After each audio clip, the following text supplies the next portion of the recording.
Good morning. Thank you for joining us on Community Focus today, where we look at the issues that matter in South Florida and the people and organizations that are making a difference. Last week, as we are heading toward the 5th anniversary of the shooting at Marjory Stoneman Douglas High School, we spoke about keeping our children safe in schools. This week, we're going back to school. We're going to get schooled on how to address issues that can pull young people off track and how to get them back on track with the help of their parents and Be Strong Intl, a Miami-based nonprofit organization committed to educating youth and parents and fostering and maintaining themselves emotionally, physically, and spiritually. I think this is going to be a feel-good. I am very happy to welcome the CEO and Chief Heart Officer of Be Strong Intl, Michelle Shirley. Welcome. Thank you. Thank you for having me. I appreciate it. Anytime someone who's called a heart officer gets to be with me, I'm happy because that says so much about the organization and what you do. Can you give us an overview of what Be Strong does? Oh, wow. Well, again, thanks for having me. And of course, Be Strong International has actually been around now for 31 years.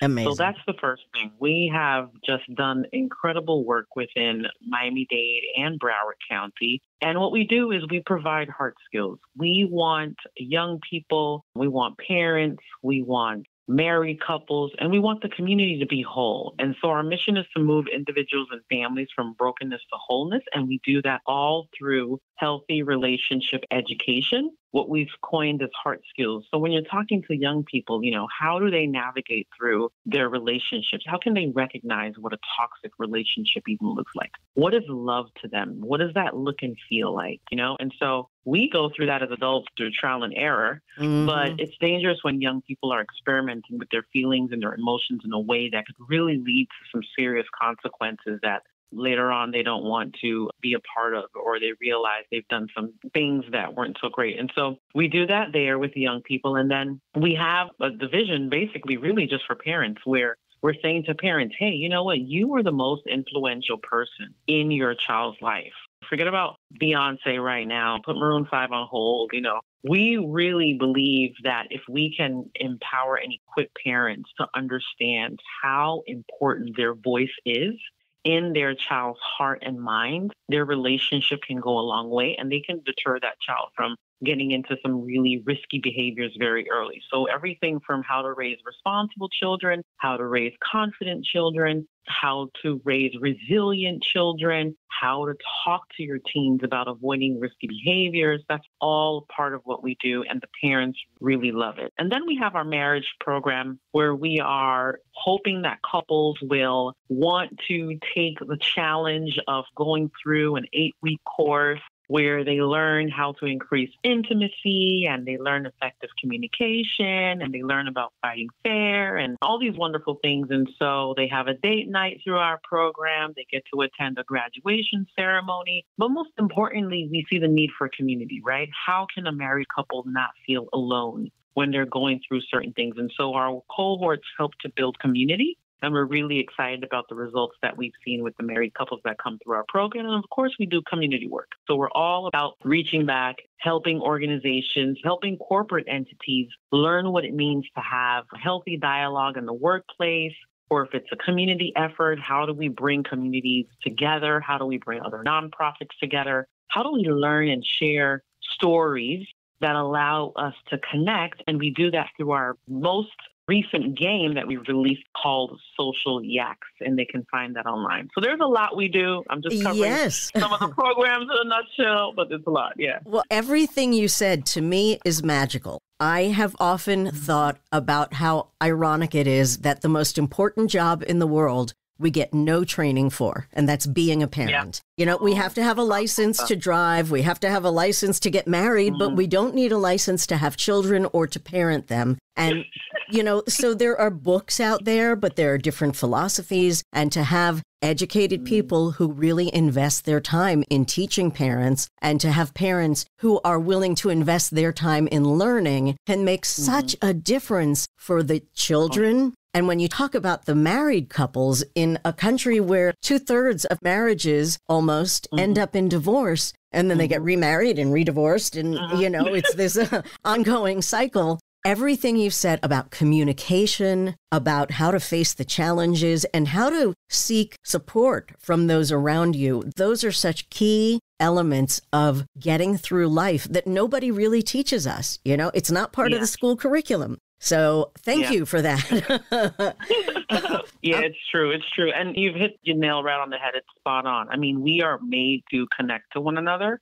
And when you're not connected, that's when, and not always, but a majority of the time, that's when you see people fall into depression. They fall into a mental state that's not good. And we really, sometimes a hug goes a long way. Sometimes, hey, how are you really doing? You know? Yes. When a kid comes home, it's like, how was your day? And they just say, okay, fine. And they move on and you move on. Is that really what you want? No, you want your kids to be opening up about, oh my gosh, like, Mom, I can't begin. Where do I begin today to tell you what happened? You know, and that builds such a bond between a parent and their child. And, you know, parents recognize eventually that their kids, even as they are growing, they need them in different ways, you know? So I know you work with both Miami-Dade and Broward County schools. Is there an age range in particular that you're working with or focusing on?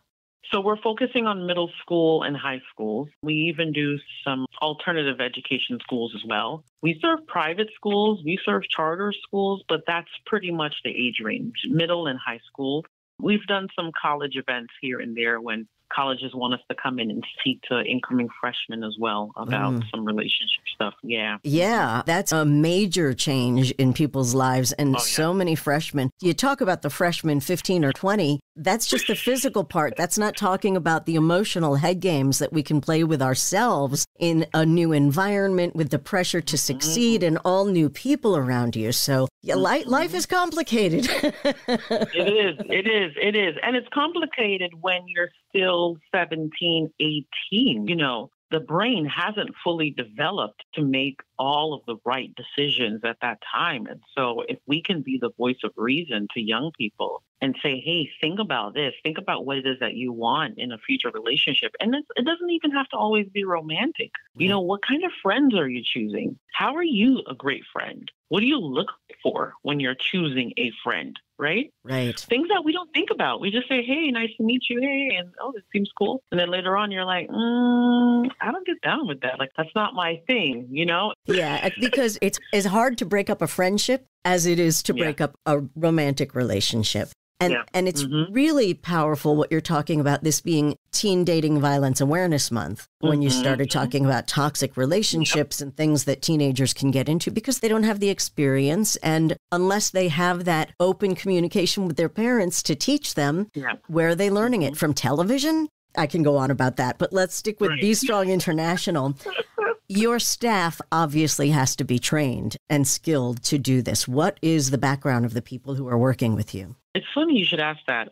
We have people really from different backgrounds. Many of our facilitators actually have some experience in working with children already. A couple of our leaders have a degree in communications or some sort of social work background to be here, but then we train them on the materials that we provide. And we go through an intensive onboarding process because they need to be fully vested and vetted and saying, you know, the things that our organization is aligned with. And so that's pretty much it. But we can train most people, and we've gone to train organizations as well to do our work. So, well, in a way, the card game, your new game that you mentioned, Social Yaks, is kind of a training on its own when you talk about how it promotes empathy and helps individuals form stronger connections. And that's so key to having good relationships with people. Absolutely. What is this card game? How does it work?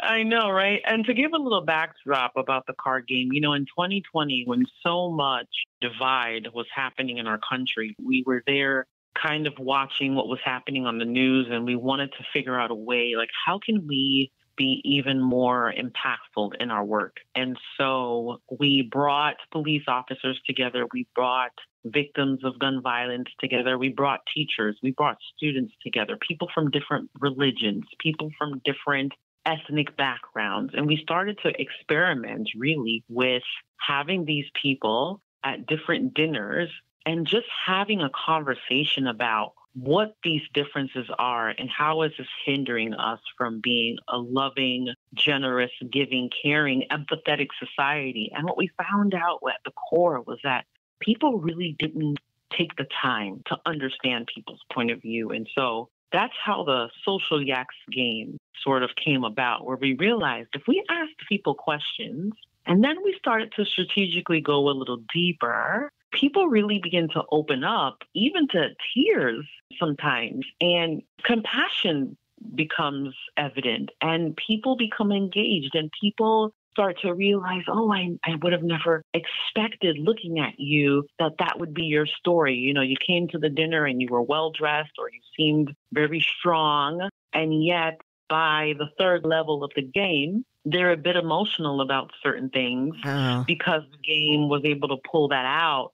And then someone else in the room can say, you know what, I went through that too, or I understand, or wow, I commend you for being so strong. And so those are the things that we love. And it's so, like you said, almost magical in the room when people get to know each other better through simple things that create vulnerability. So this game has 4 levels of play. The first level is the polar bear level, and it's enough to break the ice, right? That's the joke. I was thinking I'm as cold as ice. Don't even talk to me.